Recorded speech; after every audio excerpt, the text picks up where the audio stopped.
Une antenne APIPD dans la région. La PIPD est l'Association pour l'information et la prévention de la drépanocytose. Cette maladie génétique, héréditaire, chronique et très douloureuse du sang, appelée aussi maladie de la douleur. C'est la première maladie génétique en France et dans le monde. C'est une maladie? Oui, la drépanocytose, c'est une maladie génétique des globules rouges. C'est grave? Oui, ça fait très mal. C'est très douloureux. J'ai l'impression que mes intestins vont exploser. Moi, ça fait comme des marteaux-piqueurs sur mes os.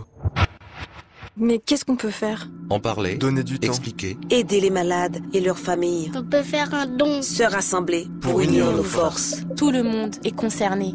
Contre la drépanocytose, il faut agir maintenant. La déléguée régionale de l'antenne Nord-Léon, Nicole Desmesures-Ongaba, a choisi le 19 juin, journée mondiale dédiée à la drépanocytose pour le lancement symbolique de cette antenne. Alors, merci déjà beaucoup d'être présent aujourd'hui. Donc, l'APIPD, c'est Lapide. Je vais commencer par dire qu'aujourd'hui, c'est le 19 juin, donc la journée mondiale de la drépanocytose. Il se trouve que ça tombe un samedi, donc je profite effectivement du samedi pour le lancement officiel de l'APIPD, des Lapides. Cette journée de sensibilisation à la drépanocytose s'est déroulée à la place de Gaulle, Esplanade, CEPAM à Orléans. Ce fut une belle réussite. Comme l'a souligné M. Montillo, ces actions ne doivent pas se limiter à une journée de sensibilisation, mais s'inscrire dans la durée. Sincèrement, merci. Donc c'est l'adjoint au maire à la santé, adjoint au maire à la sécurité, franchement c'est sa journée, donc il ne pouvait pas être...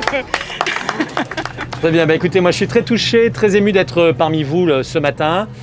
Effectivement, quand vous m'avez sollicité pour cette journée sur la drépanocytose à Orléans, c'était tout à fait légitime que je réponde présent. Enfin, je ne vois pas d'ailleurs pour quelle raison je ne l'aurais pas fait. D'abord parce que je connais cette maladie dans la mesure où c'est Gervais Loembe qui est délégué du préfet aujourd'hui, mais qui déjà il y a 7 ou 8 ans m'avait alerté sur la situation et sur l'évolution de cette maladie et de la drépanocytose.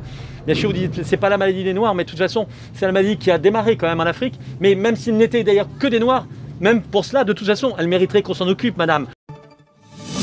UJF TV au cœur de l'actualité de la métropole. Suivez-nous 24 heures sur 24. 24 heures sur 24. Pour ne rien rater, téléchargez notre application UGF TV sur Google Play ou allez sur notre site ugftv.net pour suivre l'actualité en direct.